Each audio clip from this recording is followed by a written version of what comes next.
Many major relief programs are ending soon, so you can't afford to wait. We're going to talk about a lot of opportunities that you can't afford to miss today, as well as some new cash programs, new freebies and giveaways, and so much more. So let's dive right in. Millions of dollars in P-EBT benefits will expire in March if they don't get used. The pandemic EBT program was originally designed to offset the loss of school meals during the pandemic. This program was complicated, and a lot of families have not spent the money that they were entitled to, probably because they lost cards or didn't receive them. Anyway, in Ohio alone, there are over 131,000 P-EBT accounts that have not been touched. These cards still have the full $120 balance available. That adds up to almost $16 million in unused benefits in Ohio alone. Under the federal rules, those benefits will expire 274 days after the date that they're issued. That means that the benefits that were sent out last summer are now in jeopardy of vanishing forever without being used. This situation is not unique to Ohio. All across the country, families need to check their EBT balances. That use it or lose it policy applies everywhere, so make sure that you are not leaving a balance on that card. Now let's talk about LIHWAP. That's the Low Income Household Water Assistance Program. This program helps you pay your water and wastewater bills. It was supposed to expire last September, but some states were given a 6-month extension. That extension period runs out at the end of February. So if you don't apply soon, you may lose your chance to get those benefits. West Virginia is still accepting applications until 5 p.m. on February 29th, and other states may still be accepting applications as well, but time is running out. Now, of course, other programs are just beginning. That's certainly true of the new SAVE Student Loan Forgiveness Plan. Around 153,000 student loan borrowers received total forgiveness this week through that new plan. In order to be eligible, you must have borrowed less than $12,000, and you must have been making payments for at least 10 years. If you were among those who qualified, you should have received an email about the forgiveness on Wednesday. There are local assistance programs starting up too. The new guaranteed income program called Uplift Harris is set to select around 2,000 winners this week. Those lucky winners will receive $500 a month for 18 months. The payments are supposed to start in April, so if you applied for this program in Harris County, Texas, make sure you keep an eye out for those notifications this week. Best of luck to you. Another program called Dream Builders is launching in North Carolina. This program provides support for low-income families who participate in a 19-week program. This program offers financial support, including a $1,500 payment. It also offers information about personal finance, nutrition, emotional support, and more. If you want to enroll, make sure you reach out right away because the next round starts on March 11th. But before we dive into more local news, let's go over the settlements that have deadlines coming up this week as well. This is a great way to claim some extra cash, and some of these are worth up to $750 this week. So, if you received a notice that you were impacted by the Practice Max data breach in early 2021, you may be eligible for some money. You need to apply by February 24th.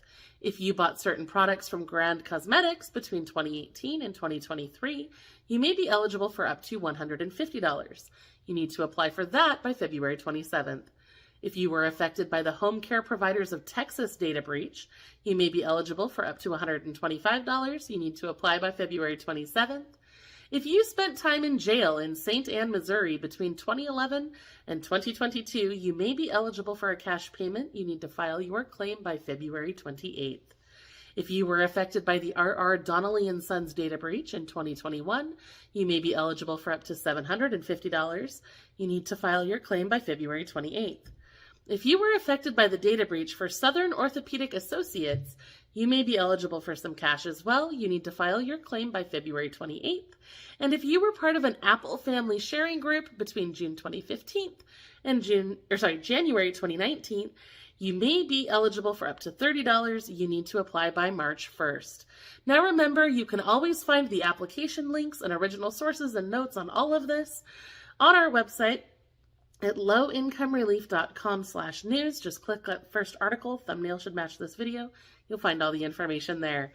Don't forget you may be eligible for significant financial compensation from tort cases as well.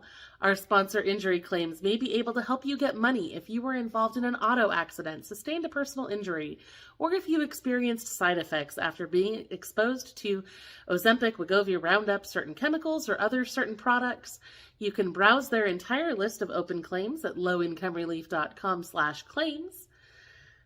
In other news, the National Low Income Housing Coalition has released alarming new data showing that America is now short by 7.3 million affordable and available rental homes. The crisis hits hardest in states like Nevada, Oregon, Florida, California, Arizona, and Texas. According to the report, Las Vegas has it the worst. There, they only have 14 affordable and available homes for every 100 low-income renters. It's insane. Although I found some new low-income housing being built in Hawaii, Maryland, Michigan, Virginia, and Washington this week, it feels like it's barely a drop in the bucket compared to what we actually need. In other housing news, there are new home repair programs popping up all the time. In Alabama, the Community Service Programs of West Alabama administers a Healthy Homes program. They are planning to provide home repair services to 100 homes in the area, with a focus on helping those who have a child under the age of 6 in the home. If you live in Bibb, Fayette, Greene, Hale, Lamar, Pickens, Sumter, or Tuscaloosa counties, you should reach out right away for more information. In Iowa, the Community Action of Siouxland can provide furnace repair or replacement services for households who receive LIHWAP benefits. If you live in the Woodbury County area, make sure you reach out to them for assistance. In Wisconsin, new grants have been awarded to 7 different service providers that help with home repair. You need to contact the Housing Region Office in either Brown, Chippewa, Columbia, Douglas, Juneau, La Crosse, or Langlade counties for details. In Colorado, Pitkin County has approved a new property tax rebate for low-income households. I thought this was interesting because they defined low income as earning 5 times the federal poverty level or less. That's a pretty high income, actually. It means that a single person who earns $72,900 a year, or a family of 4 who earns up to $150,000 a year could qualify for this discount. In Pennsylvania, it looks like the state's mortgage relief program will reopen in March. This program hasn't been open in more than a year, so that is really exciting news, and I will keep you updated as I learn more about that. In Idaho, lawmakers are considering an interesting new proposal that would change how evictions are handled. Under the new rules, tenants could have dismissed evictions removed from their record after just 3 years. The hope is that it will help tenants get and keep stable housing, while also encouraging them to work with their landlords to pay off any debts. That's it for housing updates this week. So now let's talk about some important SNAP changes. In California, the state is considering ending the Market Match program. This is just one of many programs in California that can double your EBT benefits at certain stores. It doesn't look like the other programs will be impacted if Market Match ends, but I wanted to let you know because that's something we've promoted pretty heavily on this channel. In Kentucky, state lawmakers want to reinstate asset limits and work requirements for the program. Right now, this is just a proposal, but I'll keep you updated as it advances. In New York, they've finally given you the ability to lock your EBT card between uses. If you use the Connect EBT app, you can use the lock-unlock toggle to freeze your account when you're not using it. This will help prevent theft and unauthorized transactions, so I highly recommend this. This has been very helpful to people in other states. These are just a few of the SNAP updates I found recently. We'll cover the rest on Tuesday when I drop our monthly EBT update. If you haven't already subscribed, please do that right now so that you don't miss any of those updates. Now let's look at some important medical updates that are happening around the country. Many states are currently proposing changes to their Medicaid programs. Arizona is raising the income limits for children's Medicaid, and those changes will take effect on April 1st. Iowa lawmakers want to expand Medicaid coverage to 12 months postpartum while also reducing the income limits for that program. Nebraska wants to expand Medicaid services for pregnant women so that mental health care, nutrition counseling, and even substance abuse treatment will be covered. One Utah lawmaker is also hoping to expand the state's Medicaid program to cover traditional Native medicine as well. Kansas's governor has been pushing to expand Medicaid, and now the Kansas Health Institute is backing her up with a new study, which found that the state could insure 152,000 people this year at no extra cost to the state if they pass the expansion. This could help a lot of people and save a lot of struggling rural hospitals as well. Now, of course, it's not all good news. People who rely on main care are having a hard time getting their medications after a cyber attack on Optum Change Healthcare. The attack has caused intermittent outages, during which time certain pharmacies can only process cash payments. This has made it difficult for people to get their meds, so the state has asked pharmacies to provide main care patients a 3-day supply of meds until the problem is resolved. Oh, and did you know that Wyoming is the only state that does not have a committee to advocate for the deaf community? This could soon change thanks to a new bill that state lawmakers are considering. This bill would establish a committee and a fund to help low-income people get hearing aids. In the meantime, if you need help with hearing aids, our sponsor CareConnect USA can help.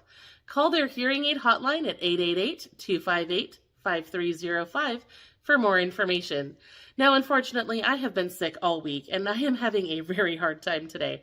I know I get sick a lot, and I always appreciate your concern in the comments. I'm okay, honestly. I just have an autoimmune disorder, so I have to take a medication that suppresses my immune system, and that means that I catch every cold and cootie that comes my way. Winter is always hard, but that's just one reason why I am so very grateful to all of you who watch our videos and make it possible for me to work from the safety of my own home. You are my heroes, honestly. I could not do this without you. That being said, we have a ton more updates I wanted to share with you today. We've got childcare updates for Connecticut and Montana, education updates for Illinois, New York, and Rhode Island, pet care assistance updates for Arkansas and Washington, legal aid updates for Colorado and Massachusetts, and a VITA tax update for Indiana. You can find all of the information on our website at lowincomerelief.com/news. While you're there, we also have a lot of information about upcoming resource fairs, job fairs, program deadlines, and even Easter egg hunts. We're always looking for ways to help you save money and get free stuff, and all of that goes right into our weekly resource roundup article. While you're there, be sure to check out how to get free radon test kits if you're in Colorado, how to get free vehicle security clubs if you're in Spokane, Washington. And don't forget to enter that free Yeti cooler giveaway if you're in Wyoming. Don't forget to check out our most recent video about emergency financial assistance as well.